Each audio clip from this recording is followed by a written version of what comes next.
Nous avons pour habitude de débriefer ces minutes que nous avons passées ensemble, Katrina. Et donc, c'est votre portrait dans le regard de Christian Richaume aujourd'hui. Bonjour, Christian. Bonjour Cyrielle, bonjour Katrina. Bonjour. Bon, je vais essayer de faire des Je dois enchaînements. avoir peur ou non? Alors, on va voir. Non, On va voir. Parce que je vais pas vous faire perdre l'équilibre. non ça serait dur pour une danseuse de me faire Exactement. perdre l'équilibre. Et on parle pas du corps, on va parler de votre esprit. Oui. C'est cette petite fille qui est née en Australie avec cette double pression. Une maman qui a du caractère et un papa qui a une passion. Et au milieu, il y a la danse. La danse, on se demande même si vous n'avez pas appris à danser avant de marcher. C'est sûr. Et cette danse qui vous guide, qui vous guide, qui vous guide et qui vous permet d'avancer. Et puis on grandit trop rapidement. On grandit trop rapidement avec surtout entouré de gens qui sont plus âgés. Et ça crée une petite difficulté pour notre croissance et pour mon psychique. Ce qui fait que derrière, il y a l'image du corps. Et puis ensuite, papa qui est un peu moins là. Papa qui représente sûrement une sécurité, papa qui représente un cadre, qui représente aussi la passion, qui présente aussi un pilier face à cette difficulté qu'est la danse, et qui est moins là. Alors ça crée peut-être une fragilité, parce que la danse, c'est beaucoup de rigueur, beaucoup de travail, beaucoup de sacrifices. On est dans l'exigence. Il n'y a pas de seconde place, il faut être premier. Et il faut le faire quand on danse, il faut le faire quand on mange, il faut le faire quand on s'habille, il faut le faire quand on dort. Sauf que on est une petite fille et qu'on est déjà dans la peau d'une Zéro grande. pression. Ouais. On est déjà dans la peau d'une grande. Oui, exact. Et ça pose un gros problème. Parce que du coup, mon corps devient mon outil de travail, mon outil d'identité. Ça veut dire que mon corps, ma danse, devient mon identité. C'est-à-dire que mon moi, je le mets de côté et c'est mon identité. Et mon identité crée ma valeur. Je danse bien ou je danse pas bien. Je suis accepté, je gagne ou je gagne pas. Et avec ma valeur, j'ai la reconnaissance. Mais la reconnaissance, au mieux qu'elle s'arrête là, je recommence sur mon identité. Et c'est ce cercle vicieux qui m'emprisonne au fur et à mesure du temps. Tout à fait. Avec une petite fille qui veut juste grandir et avoir ses émotions. Alors ce cercle où je m'emprisonne, je mets la nourriture dedans. Parce que l'identité, le corps, la valeur, la reconnaissance, et je mets la liée. Et c'est pour ça qu'il y a ces va-et-vient avec la nourriture. Parce que cette histoire d'identité, je la donne aux autres. Et moi j'ai grandi trop vite.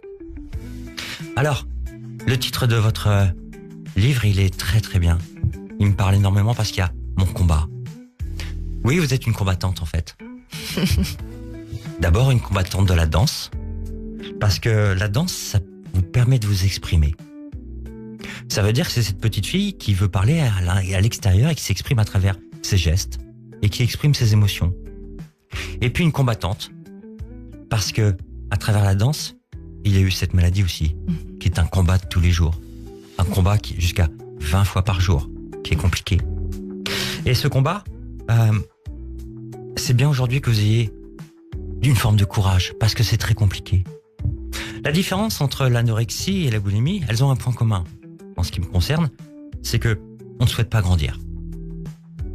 Parce que ce qui nous attend et ce qui va arriver nous effraie. Alors on essaye de revenir dans une époque d'avant.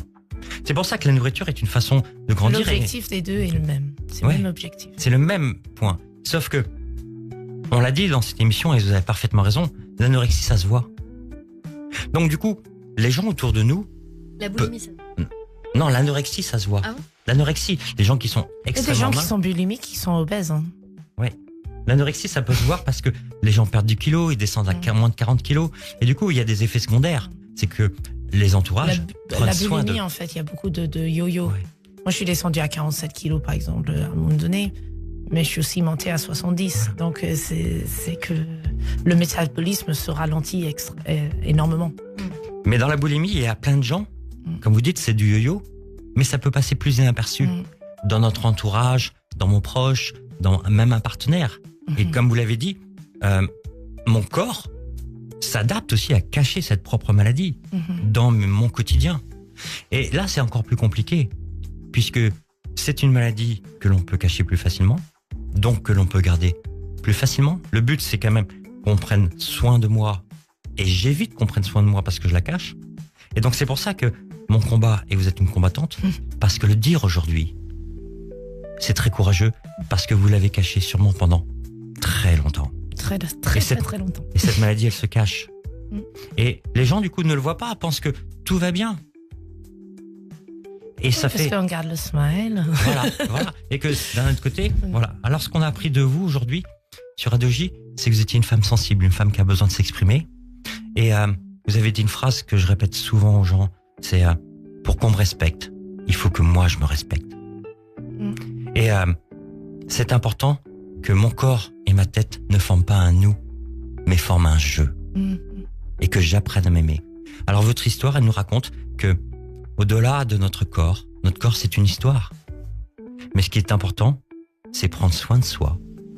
Et j'ai envie de dire, on s'en fout du regard des autres, tant qu'on a un regard sur nous et pour nous. Alors merci pour votre histoire. Merci beaucoup, ça me touche.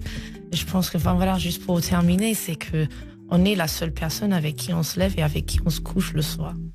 Et puis on est né avec nous-mêmes et on meurt avec nous-mêmes. Donc s'il y a une personne vraiment importante à aimer, c'est soi-même. Merci beaucoup, Merci Katrina beaucoup. Patchett. Franchement, c'était très très juste. C'était très Et touchant. merci Christian Richaud, notre psychanalyste que l'on retrouve toutes les semaines sur Radio J.